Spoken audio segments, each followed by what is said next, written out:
Hi, it's Patrik from IntensiveCareHotline.com, where we instantly improve the lives of families of critically ill patients in intensive care, so that you can have real power, real control, and so that you can influence decision making even if you're not a doctor or a nurse in intensive care. In last week's blog, I gave you the 5 reasons why you need to be difficult and demanding when your loved one is critically ill in intensive care. You can read, watch or listen to last week's update if you click on the link below.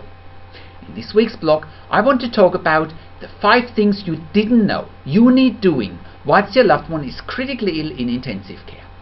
If one of your family members has just been admitted to intensive care and is being treated there for critical illness, there is a very high chance that you and your family feel very vulnerable, overwhelmed, frustrated, out of control, powerless, without having any influence, and you feel challenged and you are probably left struggling with this new situation that you, your family and your critically ill loved one have found yourself in.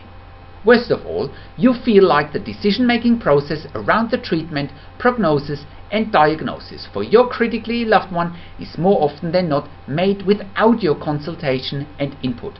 After all, the intensive care team should know best, shouldn't they? And that's what the intensive care team will tell you, implicitly or explicitly, that they know what's best. During a time of crisis like this, it's very easy to get caught in the opinions of quote-unquote experts, and it's very easy to lose sight of what's really important. Your emotions are probably running wild, and you haven't eaten or slept properly, and you have probably spent day and night in intensive care to be with your critically ill loved one. You are probably physically and mentally exhausted, and you and your family don't know what lies ahead. Rather than blindly following the intensive care team's expertise, you may also consider doing your own research. After all, there are many moving parts in a busy intensive care unit that you and your family are unaware of, and those moving parts, behind the scenes so to speak, often have a dramatic impact on how the intensive care team positions themselves and also positions the prognosis and diagnosis of your critically ill loved one. If you don't have the knowledge about the behind-the-scenes movements of an intensive care unit, and if you are unaware of the intrigue, the politics and the psychology at play in an intensive care unit, you will do what 99% of families of critically ill patients in intensive care do, and follow the intensive care team blindly. After all, you don't know what you don't know, and if you happen to follow the intensive care team blindly, you'll wind up having no control, no power and no influence, and you, your family and your critically ill loved one are at the complete and total mercy of the intensive care team. Not a good position to be in. If you want to be in that 1% bracket of families of critically ill patients in intensive care who have control, power and influence, you need to go against the grain. You need to educate yourself, and you need to get a different perspective. More importantly, you need to educate yourself on the secrets of intensive care, and therefore I want to give you some of those secrets that will leverage your control, power and influence whilst your loved one is critically ill in intensive care. I therefore give you the 5 things you didn't know you need doing whilst your loved one is critically ill in intensive care. Once you know those 5 things, you will set yourself apart from 99% of the families of critically ill patients in intensive care, and you will find that if you apply the secrets that you learn at IntensiveCareHotline.com, you will turn the tables in your favor, and you will have control, power and influence. Again, before I dive into the 5 things you didn't know you need doing whilst your loved one is critically ill in intensive care, you need to be aware that what I'm giving you here is contrarian advice to what everybody else is doing. Everybody else will just follow the herd, or even worse, will follow the intensive care team blindly. Number 1. Always question the prognosis and diagnosis for your critically ill loved one given to you by the intensive care team. For somebody not familiar with intensive care, it's easy to just take for face value what the intensive care team is telling you. It's even easier to believe everything the intensive care team is telling you, given that your emotions are running wild and given that you are out of your comfort zone. Again, the contrarian advice here is to take your emotions out of the situation for a moment and contemplate what is at play here. Always keep in mind that intensive care treatment is very expensive in an environment where people are constantly competing for scarce resources. You therefore need to find out whether your loved one's stay and treatment in intensive care might compete with other interests. It's therefore that if you have been told that your loved one is dying, or if the intensive care team suggests a withdrawal of treatment or a withdrawal of life support, and you need to find out whether there's a genuine clinical reason or whether it is a financial or business reason, or whether other patients are awaiting admission into scarce intensive care beds. Number 2, you need to challenge the intensive care team on every level, especially if your loved one is approaching their end of life and or if your critically ill loved one is facing a long-term stay in intensive care. There are few situations in life that are more difficult, challenging and emotionally draining than having a loved one in intensive care who is either approaching their end of life and or is a long-term patient.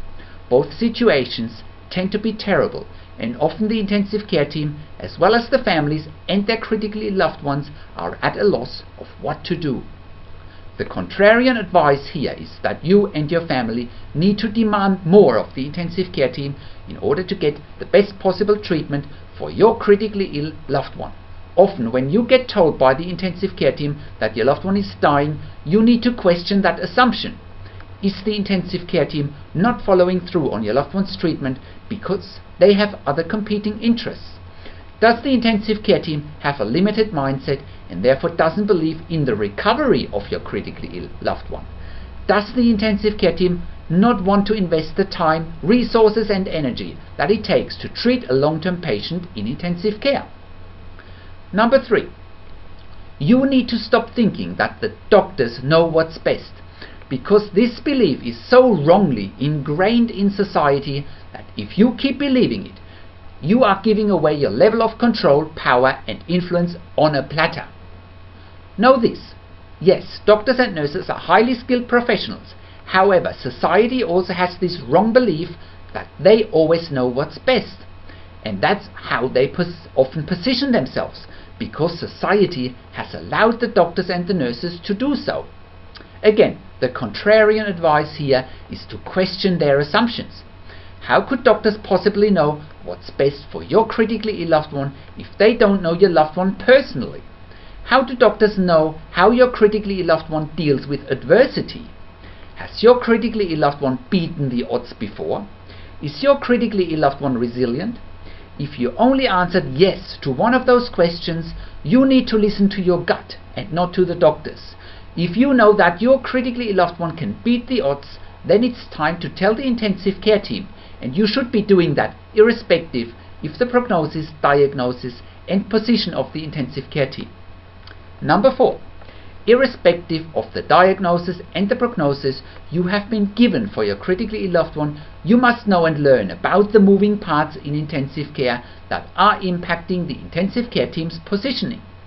Both the prognosis and diagnosis of your critically ill loved one, as well as the positioning of the intensive care team, is usually heavily impacted by the moving parts behind the scenes in an intensive care unit. Therefore, the contrarian advice here is to find out what the moving parts are in intensive care. Could it be that the intensive care team deems the treatment and therapy for your critically ill loved one as too expensive or not profitable? Could it be that having your loved one critically ill in intensive care for long periods of time would impact on other patients awaiting admission to intensive care? Could it be that the intensive care unit is not interested in treating your critically ill loved one to the best of their abilities because it's not their area of expertise where the intensive care unit can shine and get good publicity? Number 5. If you have been told by the intensive care team that your critically ill loved one is dying or won't have any future quality of life after their critical illness, you must absolutely make sure that your values and beliefs are stronger than the intensive care team's values and beliefs. The intensive care team lives and breathes intensive care every day. You and your family don't. It is therefore very easy to get caught and trapped into the mindset of the intensive care team. Given the stressful situation you and your family are in, it's very easy to forget about your values and beliefs. The contrarian advice here is to make sure that your values and beliefs are stronger than the values and beliefs of the intensive care team. The reality is that if your values and beliefs are not stronger than the intensive care team's, they will walk all over you, because generally speaking, 99% of families of critically ill patients don't question, and that's their biggest challenge. You can read a related article below this video and click on the link how to make sure that your values and beliefs are known whilst your loved one is critically ill in intensive care. Click on the link to the article. How can you further leverage your level of power, influence and control whilst your loved one is critically ill in intensive care? You'll get to that all-important feeling of power, control and influence when you download your free Instant Impact Report now by entering your email below. Your free Instant Impact Report, you'll learn quickly how to get real power and real control and how you can influence decision making fast whilst your loved one is critically ill in intensive care.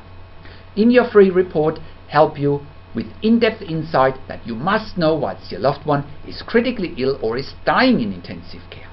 Sign up for your free membership and download your free Instant Impact Report now. In your free Instant Impact Report, you'll also learn how to speak the secret intensive care language so that the doctors and the nurses know straight away that you are an insider and that you know and understand what's really happening in intensive care. In your free reports, you'll also discover how to ask the doctors and the nurses the right questions, how to eliminate fear, frustration, stress, struggle and vulnerability even if your loved one is dying. 5 killer tips and strategies helping you to get on the right path to control, power and influence in your situation. You will get crucial behind the scenes insight so that you know and understand what's really happening in intensive care and how you need to manage doctors and nurses in intensive care, and it's not what you think. Thank you for tuning into this week's blog, and I'll see you again in another update next week. Make sure you also check out our Your Questions Answered section for more tips and strategies, or send me an email to support@intensivecarehotline.com with your questions. This is Patrik Hutzel from intensivecarehotline.com, and I'll see you again next week with another update.